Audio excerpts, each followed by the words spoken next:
Do you feel like your mind holds on to painful memories longer than it should? Like you're wired to remember every mistake, every hurt? You're not alone and you're not broken. Your brain is actually doing exactly what it was designed to do. Let me explain. My name's Dr. Doug Brackmann, and I am a licensed psychologist, and I wrote a book called Driven.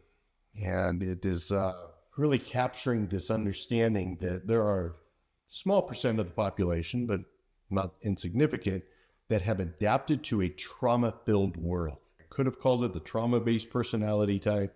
I actually generalized it to the human population that most adapted to the agricultural revolution.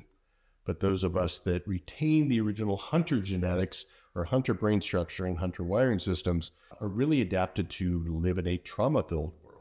Part of my training, big chunk of my training, and I just happened to be lucky enough to have Peter Levine enter my world 20 years ago. And he gave me this fundamental foundational understanding of really how influential trauma is in not only the way we see the world, but the way we react to the world and really our identities. What this video is trying to capture, if you've ever gone to a party and you've had 30 interactions, 50 interactions, hundreds of interactions, but one interaction in particular, something somebody said to you, something you reacted and that, you on the way home from the party, you're ruminating, your monkey mind is sitting there bouncing around trying to, what did I say? What did they say? Why was that weird? It left me with this odd feeling in the body. That's trauma, and how trauma comes up, and more importantly, how to heal trauma, how to get this stuff out of the body, starts with a foundational understanding, really a key understanding about not only the two operating systems, but really how these two operating systems interact with each other. But very simply, this operating system down here, the elephant, is a recording device. It very simply is recording traumatic experiences. So you touch on what is a traumatic experience? Anything that has two basic components to it. Threat to our life, threat to our body. That can be spiders and dogs and cats and things that scare us, or cars coming at you very quickly. The foundational understanding of what is the biggest threat to this human animal is being kicked out of the human tribe or the herd. So you're at the party and this feeling that gets stuck in the body, that person gave me signals that I wasn't really welcome into their herd, or they were trying to join my herd and I didn't want them to. And so that nuanced kind of feeling of around attachment is really what trauma is about. And so this feeling that we're accepted and part of the human herd, so freaking important to our survival. And video about, early childhood development talks about how latency, very simply, we're born a ball of meat. And we are completely dependent upon mom holding us and tribe holding us, keeping us safe from saber-tooth tigers and things that will come along and eat us. That feeling that you're not belonging is key to it. So the example I always use, and it's a painful one, but it's true. Sitting in second grade, and the list of names, you have one side of the spelling chart, and then you have the Friday date going across the top. Every Friday there's a date. And if you get 100% on your spelling, you get a star. Person above me and person below me just happened to be perfect spellers going all the way across. And so here it was 6, 7, 8, 9, 10 weeks into, halfway through the school year, little Dougie didn't have any spelling, 100%. And so someone in the class asked, who is the one with no stars? And I vividly remember it, see all the little faces turning and looking at me. Immediately, this overwhelming sense of panic hit the body. So that deep, getting kicked out of the herd feeling was in there. Wow. Mrs. Spencer, the teacher, was looking through a bunch of papers at the time, and she said, oh, that's Dougie. And as those faces turned and everyone looked, I picked up a little silver, purple-handled safety scissors, with the blunt tips, and I used to rule them out. Huge deal in second grade. I'm 7 years old, throwing scissors at the teacher. Big deal. So there I was 2 minutes later, getting escorted out of the room, going into Mr. Eastwood's office. That afternoon, my mom's there crying. I'm crying. Everybody's crying. And oh my God, drama, drama, drama. What happens? This recording device, remember, it's a pattern recognition machine. This invisible radar, this massive invisible radar goes out to the world looking for patterns that match. And when a pattern is matched, little bits of that trauma are released into the body. So remember the hot stove metaphor. When you touch a hot stove, every cell in the nerve pathway, whatever you experience, hits the central nervous system, hits the spine, and it contracts muscles away from the stove. This pattern recognition machine, the software writer, then writes square for circles. For me, here it is, I'm 56 years old, so literally 50 years later, I can be typing along on my, writing another book or whatever, a little red squiggly line pops up on the screen. That ping to this radar, I can feel, And so it's paired with all of this physical reactions, physical sensations in the body. And because I've told the story 100 times and I've worked through it, which we'll get into, and how to work through these traumas, is, it very quickly, and then it turns into gratitude. Because of that experience, I wound up with 2 PhDs trying to get rid of that feeling that if I'm stupid, I'm not going to be accepted into the herd. So you're at the party, something triggers this limbic system, something triggers this, and what happens? Wakes up that monkey mind, and the monkey mind is trying to figure out, where is that pattern? What is it? The lie that we tell ourselves. I talk about insight addiction. This lie that you can tell yourself is that if I could just figure it out, then I wouldn't have to feel it. And the actual opposite is true. You'll never figure it out. Because even if you guess correctly about what it was, it could be as simple as the person's eyebrows reminded me of a bully in 4th grade. And that is enough to trigger these emotional reactions in our body of not being accepted into the herd.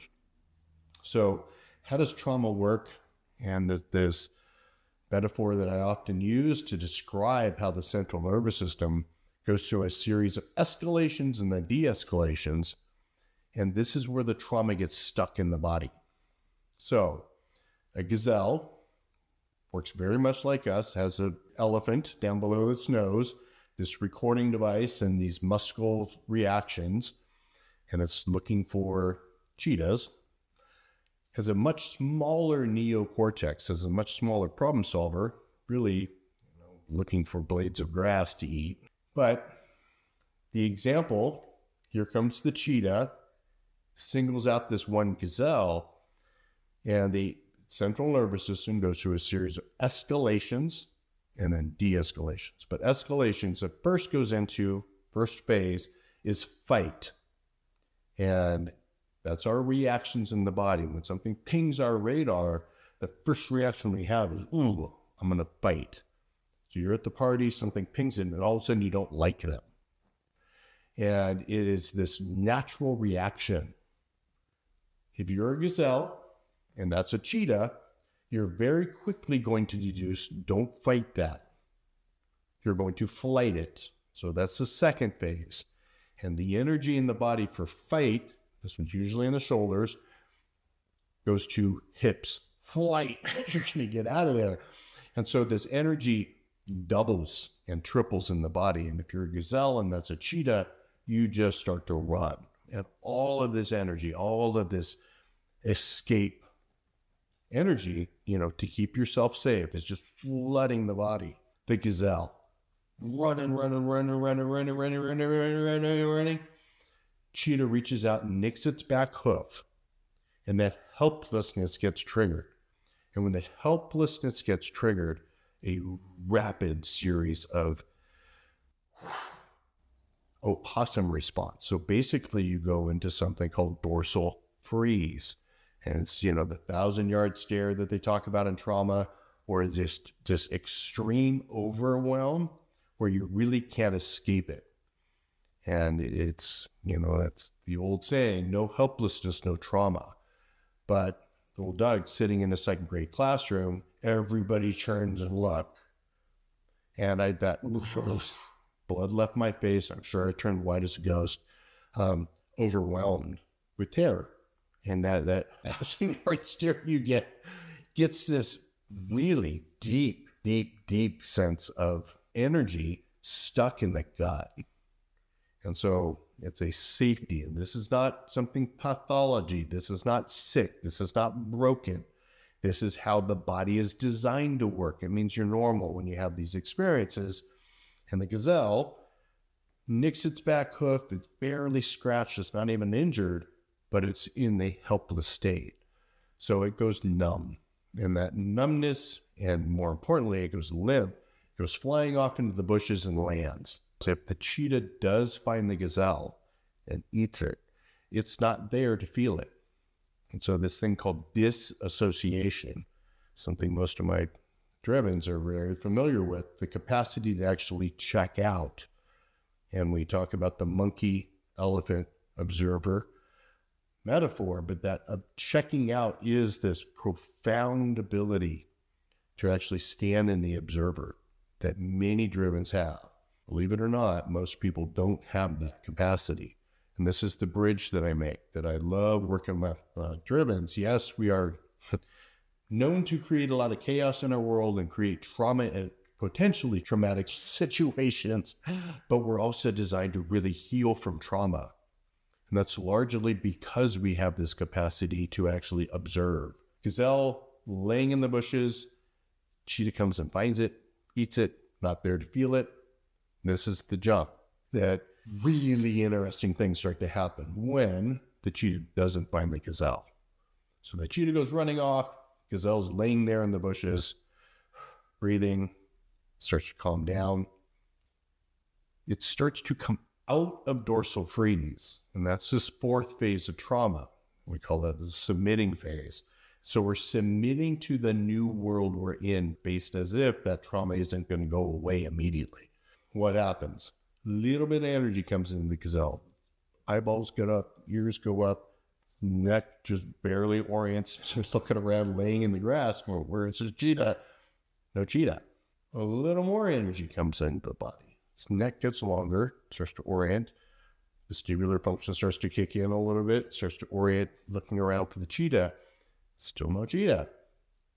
A little more energy comes in, and this gazelle then stands up. What's it doing? Looking for that cheetah, stretching out, finally convinced there is no cheetah. What happens next? This is the really important part for you. Convinced there is no more cheetah. What's the gazelle looking for? And most people go, ooh, a place to hide, a place to get safe. The gazelle's actually looking for the safe herd to go back into. And so that safe herd jump to really, which is largely because it has a very small neocortex and it is a primarily herding animal, that it does want to go into the safety and members of the herd. So he sees the herd 300, 400 yards away. What happens next? A little more energy comes into the body. It doesn't wake back up and run back to the herd, because the cheetah might orient to it and see it and eat it. So it sneaks. Still pretty numb, pretty freaked out, very tense. What happens when he makes it back to the safe herd? He flips out. And so what do you mean flips out? He goes into the safe herd, and the herd is resonating in a much more grounded, safe way.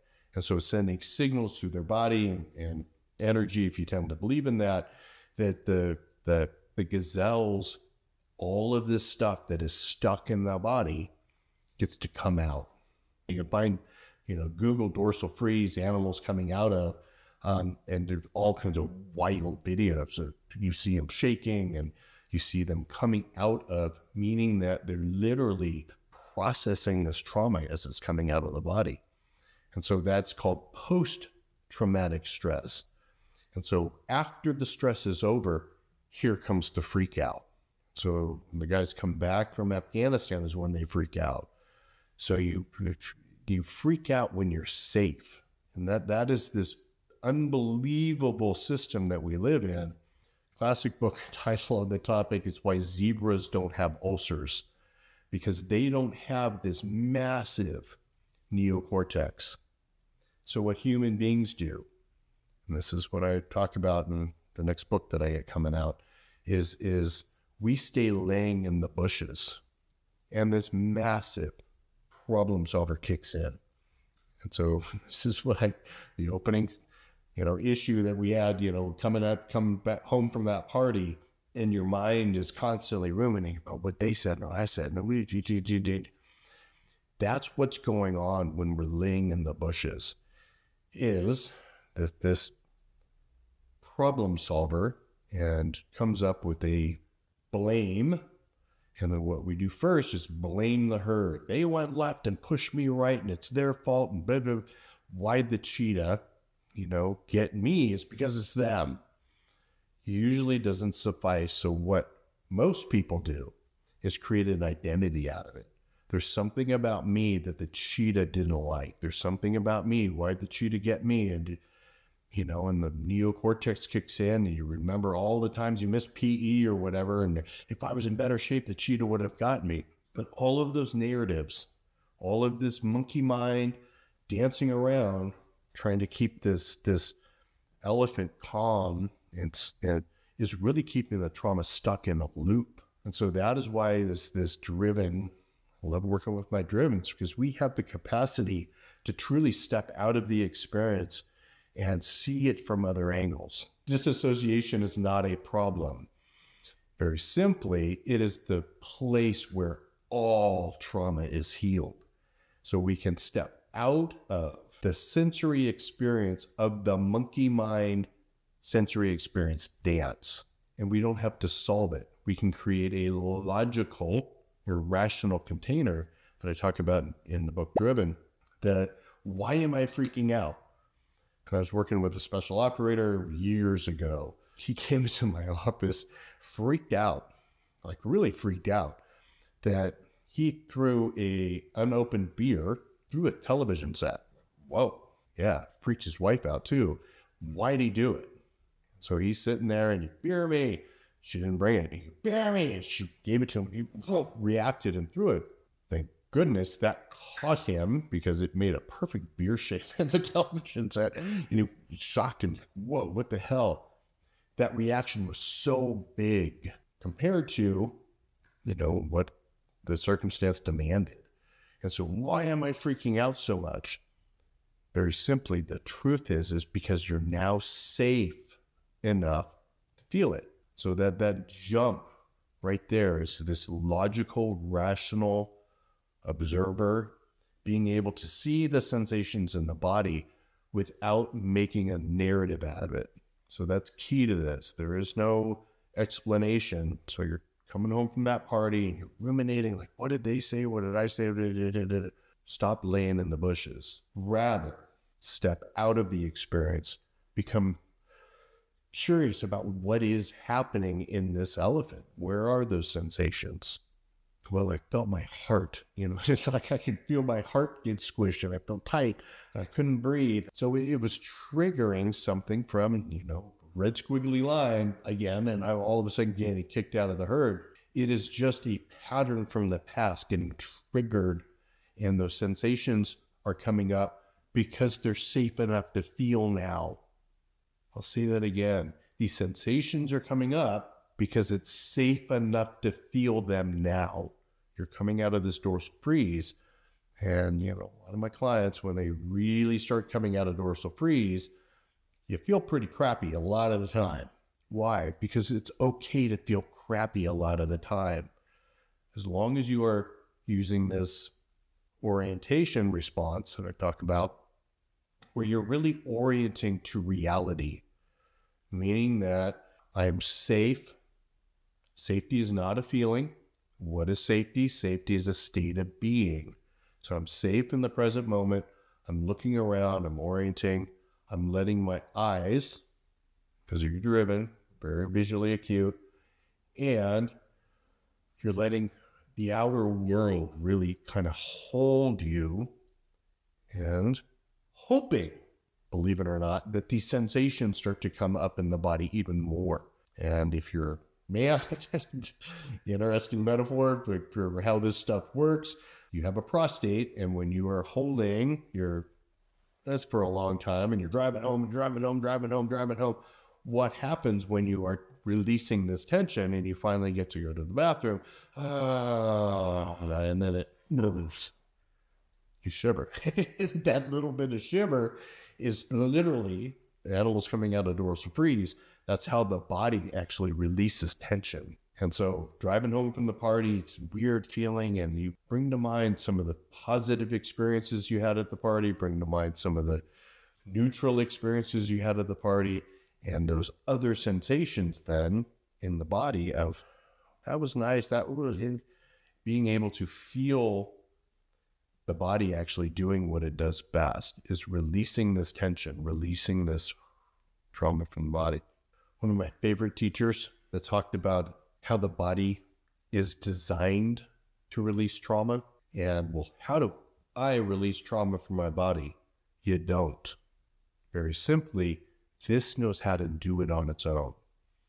And so the capacity just to sit back and observe, more importantly, to really orient to the reality that is now safe enough for me to feel these things without making the monkey mind narrative of assigning blame or shame to it.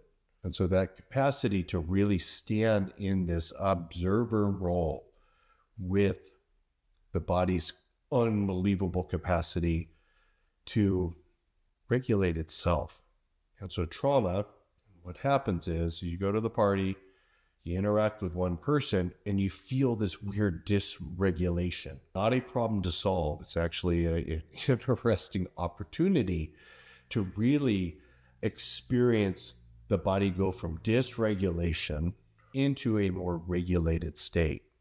So for me, spelling, and I am neurodiverse, and that is an opportunity for me to have different learning styles. I am not a visual learner. I still can't spell to save my life, but you can see the smile on my face because knowing that I'm not a good speller actually allows me to find herds that actually accept me more because of my vulnerability around it. So it's more than just a reframe. I'm not talking about reframing the monkey mind and thinking, well, gosh darn it, people like me because I can't spell. No, it's the physical experience I have when I'm typing along and I see the right squiggly line, that capacity to actually not only reframe it up here, but more importantly, experience it in a different way. This trauma healing is not about really getting rid of the trauma. It's really about expanding the experience of that trauma. So yes, it makes me contract when I think about being not smart enough to get a 100% on a spelling test when I was a little kid. Horrible experience. But more importantly, that contraction can actually become an expansion because it is something that endears me to other people that are neurodiverse like me. And it turns out my doctoral dissertation chair had horrible dyslexia. And so part of being driven, we are on spectrum for many of those things. And that is something that he found an accommodation for. And it's not something he wanted to hide any longer. It's something he actually had some pride around. And so for me to have those multiple experiences and more importantly, be open to experiencing my traumas in a different way. And so it's not we ought to heal this trauma. It's actually, you are, Carl Jung's term, integrating or bringing those traumas into the wholeness of who I am, who and what I am. And this capacity for you, thinking about, all of these different experiences you've had in your life, where they're either inviting you into that herd or kicking you out, how we must find an actual safe herd for us to go into. So what most human beings are doing, they stay laying in those damn bushes, blaming each other or shaming themselves, keeping these traumas in a loop where As drivens, we have the capacity to really step out into this curious observer, creating the capital S self, this soul self, this self in relation to body. So do I regret those experiences as a kid? No. They've actually become an integral part of my teaching, an integral part of really how I operate in the world. And as Mark Twain says, if you can't come up with at least 2 ways to spell every word, you're not very damn creative, are you? So you see the smile on my face, and that's what trauma healing does, is it reframes all of these experiences that, yes, are painful in the body, but as you sit with them, experience them, bring them out of this dorsal freeze soup that most of us are living in, not make a narrative out of them, allow them to actually process in the body, so that constriction of all those little faces looking at me as I'm going to get kicked out of the 2nd grade herd actually wound themselves into me becoming a psychologist, 2 PhDs. And so it is, those little traumas turn into these wonderful things if I'm actually able to work through them. And so working through them, I'm going to start building these videos and really about meditation and breath work. And I get into some really amazing things about how to get this energy moving in the body. And if you're driven, how disassociation and association, and that is a continuum, because I think it's a natural bridge of really understanding how this monkey elephant observer is the key to trauma healing, and why drivens in particular, we are, yes, a trauma-based personality type, and we are designed to heal from trauma like no other. Most of them wind themselves into different understandings about this mind, body, and soul, and really creating this relationship between our soul and this body. That's all about trauma healing. Now that you know why your brain holds on to painful memories, it's time to take your self-understanding to the next level. Watch this video next because it'll explain why your brain seems to choose pain over happiness and how to break the habit. And be sure to get your free training from the link below. You'll be glad you did.